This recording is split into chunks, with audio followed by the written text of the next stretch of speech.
This is the Philippines, an archipelago comprising of over 7,500 islands, a fluctuating number mostly dependent on the height of the tide. Almost smack in the middle of this cluster is the island and city of Cebu. Its 2021 population is estimated to be just short of 1 million people, making it the third most populous city in the Philippines. Historically, it also happens to be the first settlement established by the Spanish, and as a result, it is the oldest city in the country, which also means that it is considered by many to be the birthplace of Christianity in the Far East. Unsurprisingly, this arrival of Spanish settlers also created conflict, and was right here on Mactan Island, just beside where the modern city of Cebu lies, that arguably the most triumphant moment of early Filipino history occurred, creating the legend known as Lapu Lapu.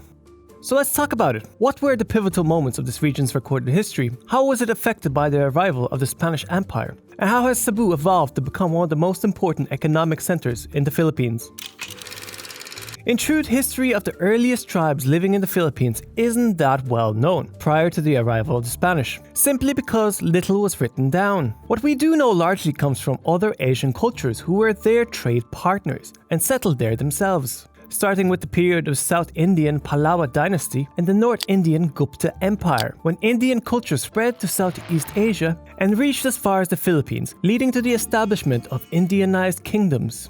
The date inscribed in the oldest Philippine document found is from 900 AD. Terms and titles seen on this document show that the culture and society of Manila Bay was that of a Hindu and Old Malay mix, similar to the cultures of Java, Malaysia, and Sumatra at the time. An Indianized society sprung up in Cebu when a man named Sri Lumay established his own rajahnate. He had been sent from Sumatra, Indonesia, to establish a base and subdue the local kingdoms. But he essentially went rogue and started his own society. It is commonly argued that there was little evidence that the Philippines experienced much violence or competition amongst its tribes prior to the 14th century. This is in order to create a narrative aimed at the evils of early colonialism. It is more likely that participation in warfare was the most public and prestigious act in this prehistoric society, giving males the possibility of improving their social status. Like everywhere else, participation in warfare was desirable because of potential rewards, slaves, materials, bounty, and especially validation and prestige. By the 1300s, a number of large coastal settlements had emerged as trading centers and became the focal points of societal changes. This phase of history can be noted for its highly mobile nature, with barangays transforming from being settlements and turning into fleets, and participating in land and sea raids was an essential part of the duties. These raids, locally known as Pangangayaw, were usually regular annual expeditions undertaken by whole communities in the very Viking-like fashion. Massive changes to the region began with European arrival. While a settlement has existed on the island for many thousands of years, the city now known as Cebu was officially founded in 1565 by Miguel Lopez de Legazpi with the arrival of Spanish settlers, and the first recorded visit by Europeans came in the form of Ferdinand Magellan's expedition, which landed in Homonhon Island on March 17, 1521. This was followed by Magellan's insane voyage all the way from western Spain to southern tip of South America, all the way to the Philippines. Their goal was to find a new, shorter trade route to link Europe to Asia. So not long after arriving in the Philippines, Magellan was welcomed by the king of Cebu, Raja Humabon, along with his wife and around 700 of their native islanders. They did not lose any time and started baptizing the local population quickly after they gained favor from the king, who, according to a story, had an ill grandson. Magellan or one of his men was able to cure or help the young boy. While it is likely that knowledge of Christianity had spread deep into the Far East, this was certainly the first time in history of the Philippines that large numbers of natives were evangelized into the church, meaning that Cebu really could have been one of the earliest bastions of Christianity in East Asia, especially since it was able to spread freely without much persecution, unlike in Japan, where it was outright forbidden, and it didn't really have much competition from the local beliefs, like in Mindanao, where Islam was much more established. But back to Magellan. So on that same expedition, Magellan and his crew tried to land on Mactan Island, some 6 kilometers east of Cebu. They were not given the same acceptance there, especially from Lapu Lapu, the local chieftain. When mention is made of the Spanish conquest of the Philippines, the first event that inevitably comes to mind is the Battle of Mactan.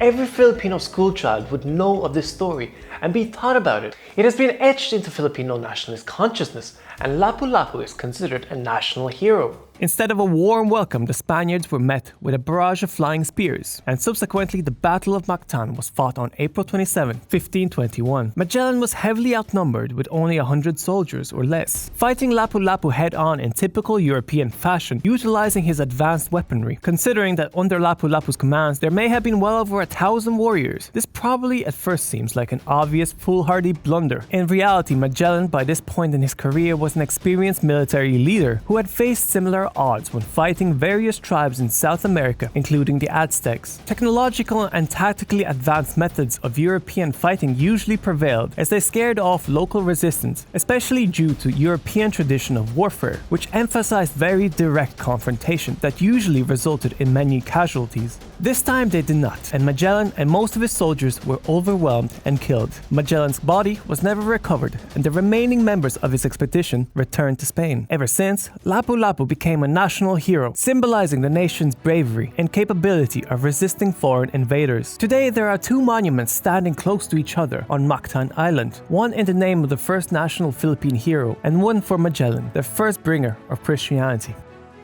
So the story of Spanish colonization continues, as on April 27, 1565, another set of Spanish conquistadors, led by Miguel López de Legazpi, arrived in Cebu. Raja Tupas was the chieftain of Cebu at the time, and he was not as easily swayed as the previous one. He was defeated, and as a result, he became the last Raja of Cebu, drawing to an end the history of Indianized society. Tupas and Legazpi signed the Treaty of Cebu, which effectively gave Spain control over it. The Spaniards then constructed fortified settlements, with the main one being called Villa del Santísimo Nombre de Jes, and also Fort San Pedro, a military fortification in East Cebu City, to defend the Spanish settlement from attacks by natives opposed to the colonization. Agriculture, trade and commerce flourished in Cebu as it grew, and its population increased over the centuries as the Spaniards continued their colonization of the Philippines. The fragmented and sparsely populated nature of the islands made it easy for Spanish colonizations. The Spanish brought political unification through conquest of the various small maritime states. One of Spain's main objectives was the conversion of the local population to Roman Catholicism. The work of conversion was not that difficult, mostly thanks to the disunity of the religions that were existing, with the exception of Islam, which was still predominant in the southwest. Over the centuries, Spain never made any profit from ownership of the Philippines. In fact, it was a massive burden, made worse by wars and famine, but it could not withdraw because of perceived obligation to spread Christianity in East Asia. Initially, slavery was widespread in the Philippines, either between tribes or with early Spanish settlers as well. But this was mostly the case only before the archipelago was integrated into the Spanish Empire, because the Spanish actually established anti-slavery laws in Americas, and they also extended them to the Philippines. This did not, however, eliminate slavery completely, especially since no laws were made to prohibit slave ownership amongst Filipinos themselves, but it did reduce it considerably. Overall, Cebu prospered, and new communities began to develop, and the economy grew. Spanish colonialism in the Philippines wasn't actually that bad for the locals, whose standard of living was most definitely improved over the next 3 centuries. The governmental and administrative agencies introduced by Spain had considerable effect in welding the Filipinos into one entity. Numerous barangays, constantly at war with each other, became part of one single united colony. This led up to the Philippine Revolution. During the 19th century, an educated Filipino middle class emerged, and it had a desire for Philippine independence. Opposition before 1872 was primarily confined to the Filipino clergy, who resented the Spanish monopoly of power within the Roman Catholic Church. The real cause of the Philippine revolt was the political maturation and national awakening of its people, and of course propaganda portraying Spain as a massively abusive empire. So in 1896, the war for independence against Spanish occupation began. When the Spanish authorities discovered Katipunan, led by Andres Bonifacio, who openly declared a nationwide armed revolution. And on April 3rd, 1898, the Cebuano revolutionary soldiers evicted the Spanish forces from the city in the Battle of 3 de Abril, as the local revolutionaries rose up against the Spanish colonial authorities and took control of the urban center after 3 days of fighting. Leon Quilat was betrayed and killed by one of his own men, and the rebels ended up withdrawing a few weeks later. By June, the island of Luzon, with the exception of Manila, was under Filipino control. The first Filipino flag was again unfurled, and the national anthem was played for the first time alongside the establishment of the First Philippine Republic and its revolutionary government. This success wasn't just attributable to the work of Filipino revolutionaries, however, as at the time Spain was also at war with Americans, who managed a major victory in the Battle of Manila, during which they blockaded and captured the capital. The Philippines would not have its real independence yet, however, as on February 4th, 1899, hostilities between Filipino and American forces began, when an American sentry patrolling between Filipino and American lines shot a Filipino soldier. The Filipino forces returned fire and ignited the Second Battle of Manila. The Philippines declared war against the United States on June 2nd, 1899, with Pedro Paterno, President of the Congress of the First Philippine Republic, issuing a proclamation of war.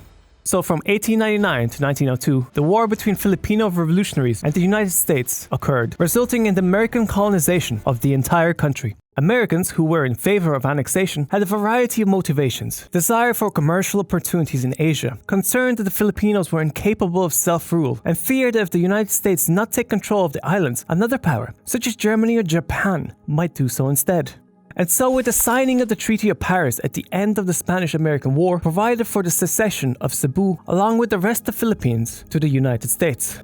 Cebu grew and expanded throughout the American colonial era as the Americans improved and established modern public infrastructure, such as highways, bridges, public services, and ports, as well as developing the educational system. In 1936, Cebu, having officially been a town since its inception, became a city. In December 1932, the US Congress started moving towards giving the Philippines independence, leading to the creation and passing of the Tydings-McDuffie Act, otherwise known as the Philippine Independence Act, which allowed the establishment of the Commonwealth of the Philippines with a 10-year period of peaceful transition to full independence. So the new Filipino government embarked on an ambitious nation-building policies in preparation for economic and political independence.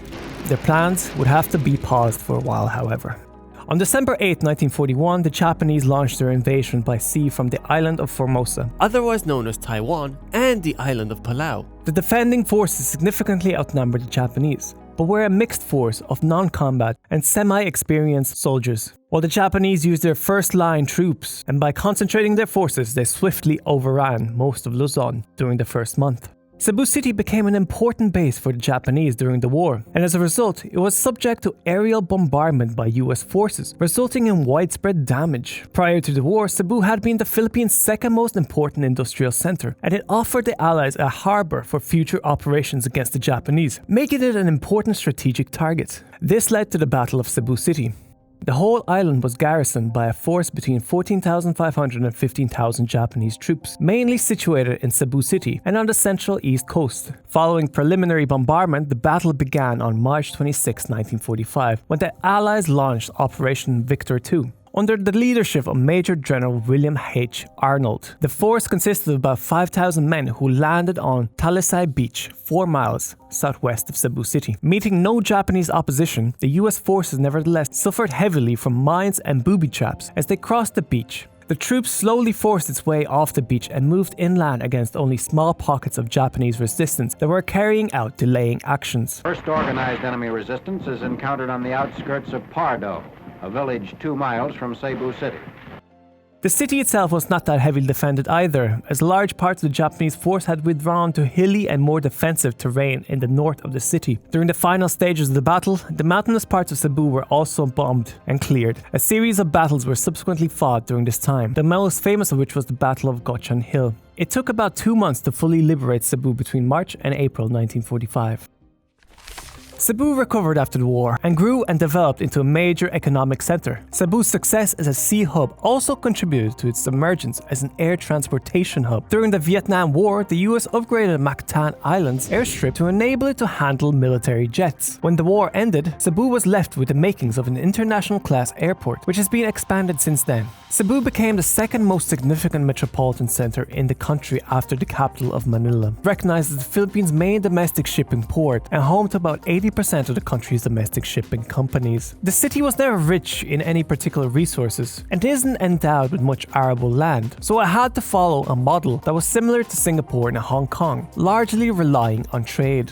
As is often the case, independence from any single crop or resource fosters a flexible economy, one that is not at the mercy of bad weather or iron ore prices, for example. Of course, trade isn't the only reason why the city has prospered. Tourism is huge in the Philippines, and Cebu isn't an exception here. Being strategically situated in the heart of the Philippines, Cebu is very close to the country's biggest tourist spots. It attracts about 2 million tourists every year because of its location, economy, rich culture, pristine beaches, and the availability of diverse food. Cebu's business leaders are optimistic about the city's growth, with the tourism industry leading the way, along with development in IT and real estate sectors with many multi-billion-dollar projects to come. So in a sense, Cebu is a city with an excellent model for growth that other cities in the Philippines should and could follow.